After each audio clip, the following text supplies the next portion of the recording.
დღეს თბილისის საქალაქო სასამართლოში პროევროპული აქციების მონაწილის ანრი კვარაცხელიას მორიგის ხდომა გაიმართა, სადაც გაირკვა, რომ საქმეში არსებული 16-წამიანი ვიდეო მასალა, რომელზეც ბრალდების მტკიცებით სინდისის პატიმარია გამოსახული, იდენტიფიცირებისთვის უვარგისია. ხდომაზე დაცვის მხარის მოწმის სტატუსით მისულმა სამხარაულის ბიუროს ექსპერტმა მარიამ როგავამ დაკითხვისას თქვა, რომ ვიდეოზე ასახული პირის ამოცნობა, რომელსაც ხელში ცეცხლმოკიდებული ბოთლი უჭირავს, შეუძლებელია. ალტერნატიული ექსპერტიზა დაცვის მხარის მოთხოვნით სამხარაულის ბიურომ ჩაატარა. ექსპერტიზის წინაშე დასმული შეკითხვა იყო შემდეგი: ქალაქ თბილისის პოლიციის დეპარტამენტის საგამოძიებო სამმართველოში მიმდინარეობს გამოძიება სისხლის სამართლის მოამედამ საქმეზე. აღნიშნული საქმის ფარგლებში ჩემი ერთ წარმოდგენილ დისკზე დატანილ ვიდეო ფაილში და ვიდეო ფაილის დასახელება იყო მითითებული. ვიდეოს ხანგრძლივობა 16 წამი, დაფიქსირებულია პირი, რომელსაც ხელში უჭირავს ცეცხლმოკიდებული საგანი, სავარაუდოდ ბოთლი და თავზე ახურავს ჩამოსაწმელი ქუდი, შლემი. კითხვა ჩვენს მიერ წარმოდგენილი ჩანაწერის მიხედვით შესაძლებელია თუ არა ზემოაღნიშნული პირის იდენტიფიკაცია. ეს გახლავთ ექსპერტიზის წინაშე დასმული შეკითხვა. ჩვენ მიერ ჩატარებული კვლევით საიდენტიფიკაციო ვარგისი აღმოჩნდა მოცემული ჩანაწერი და შესაბამისი კვლევის შედეგი აისახა წინამდებარე დასკვნაში. დამატებით წარმოდგენილი იყო, რა თქმა უნდა, საკვლევი მასალა ვიდეო ჩანაწერის სახით. სწორედ ის ვიდეო ჩანაწერი, რომელზედაც შეკითხვაში იყო საუბარი, დასახელება მითითებული იყო და წარმოადგენილ მასალას მოკლედ წარმოადგენდა ეს ჩანაწერი. აი რაც აღნიშნეთ, დამატებით წარმოდგენილი იყო მასალა, ტექნიკური ხარვეზი, როგორც დისკს ან მასალას გახსნასთან დაკავშირებით, გახსნისთვის რომ ჩაგებდო, აი ეს ხო რა აღნიშნებოდა?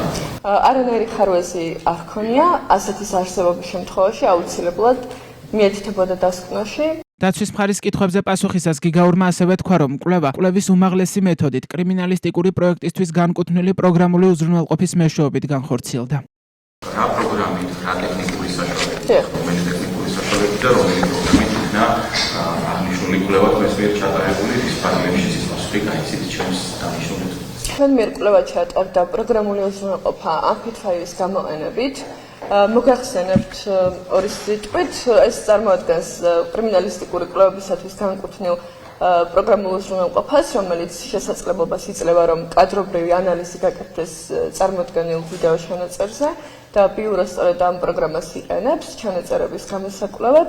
მოცემულ შემთხვევაში სწორედ ამფითფაილის მეშვეობით მოხდა კადრობრივი ანალიზი თქვენ მიერ წარმოდგენილი ჩანაწერის და შეკითხვის ფარგლებში აქ წერილი გარემოებების შესაბამისად მოწიებული იქნა თქვენთვის საინტერესო გამოსახულებები და შესაბამისად გაკეთდა ვიზუალური ანალიზი, რის შედეგადაც მიუხედავად ჩატარებული სამუშაოებისა და ეს მოიცავდა ხარისხის გაუმჯობესების სამუშაოებს, არ აღმოჩნდა ვარგისი პირის საიდენტიფიკაციო კვლევის ჩასატარებლად.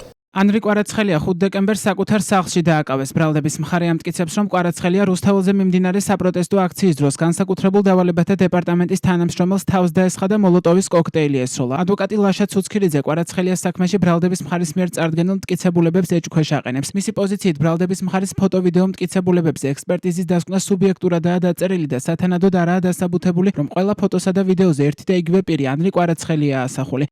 ცხვირის ზურგთან დაკავშირებით და წარბებთან დაკავშირებით რა შეგიძლია თქვა ამ ვიდეო ჩანაწერიდან გამომდინარე? მოცემული საკვლევი ჩანაწერიდან გამომდინარე, კიდევ ერთხელ შემიძლია იმ გარემოების დაზუსტება და დადასტურება, რომ ზოგადად ჰაბიტოსკოპიური კვლევისთვის საჭირო არის, რომ სახის ნახვთები განსაკუთრებული სიზუსტით იყოს ასახული და კადრში დაფიქსირებული, ვინაიდან ის პროგრამები, რომლებსაც ჩვენ შემდგომში ვიყენებთ ჰაბიტოსკოპიური კვლევის ჩასატარებლად, მოითხოვს განსაკუთრებული სიზუსტით აზომვითი სამუშაოების ჩატარებას. შესაბამისად, მოცემულ ჩანაწერზე გამოსახულება, რომელიც შეირჩა და რომელიც ასე ვთქვათ, მაქსიმალურად შედარებით კარგად ასახავდა ვთქვათ კონკრეტულ პირს, მაინც აღნიშნულის მიუხედავად იყო უვარგისი ეს გამოსახულებები.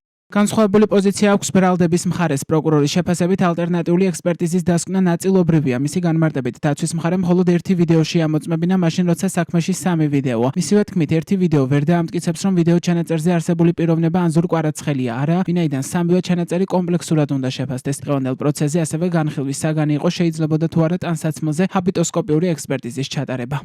მაინტერესებს ანსაცმელზე თუ აკარებთ ჰაბიტოს კომუნიკაციას, თუ არის შესაძლებელი რომ თქვენთან წარმოქმნილი იყოს გარკვეული ვიდეო, სადაც პირის იდენტიფიცირება საკით შეუძლებელია, თუმცა წარმოქმნილი ანსაცმელი, წარმოქმნილი ვიდეო, სადაც ანსაცმელი არის და თუ შესაძლებელია რომ უკვე ჩატარდეს და დადგინდეს შესაბამისობა ამ შემთხვევაში. ანსაცმელზე ვიზუალური ანალიზის ჩატარება შესაძლებელია, რაც კადრში არის დაფიქსირებული იმ კონკრეტულ ანსაცმელზე, მაგრამ ანსაცმლით იდენტიფიცირება ჰაბიტოსკოპიური ექსპერტიზის ფარგლებში ასეთი მეთოდოლოგია არ გვაქვს, რომ ანსაცმლით მოხდეს კონკრეტული პირის იდენტიფიცირება. თქვენ შემთხვევაში ამას არ აკეთებთ.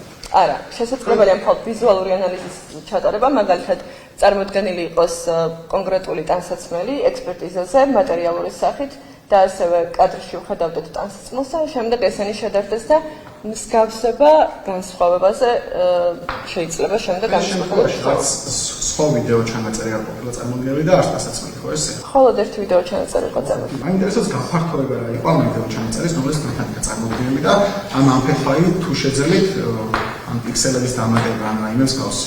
დიახ, ესე ზუსტად ნამდვილად არ მახსოვს და ვერ მოგატყუებთ ზეპირად რა გაფართოება ჰქონდა ამ მოცემულ ჩანაწერს, რაც შეეხება ამ ფითვაის ზოგადად გამოსახულების დამუშავების პროცესში, რა თქმა უნდა, ერთ-ერთი ფილტრი არის Smart Adjust, რომლის მეშვეობით ეწევა ამ გამოსახულების ხარისხის გაუმჯობესება პირველ ეტაპზე და ამის შემდგომ ხდება შეფასება. ანდრე კვარაცხელიას მომდევნო სასამართლო პროცესი 27 ივნისს გაიმართება. სხდომაზე დაცვის მხარის ბოლო მოწმე დაიკითხება. პროკურორი კი დასკვნით სიტყვას წარადგენს. ბრალის დამტკიცების შემთხვევაში კვარაცხელიას 4-დან 7 წლამდე პატიმრობა ემუქრება.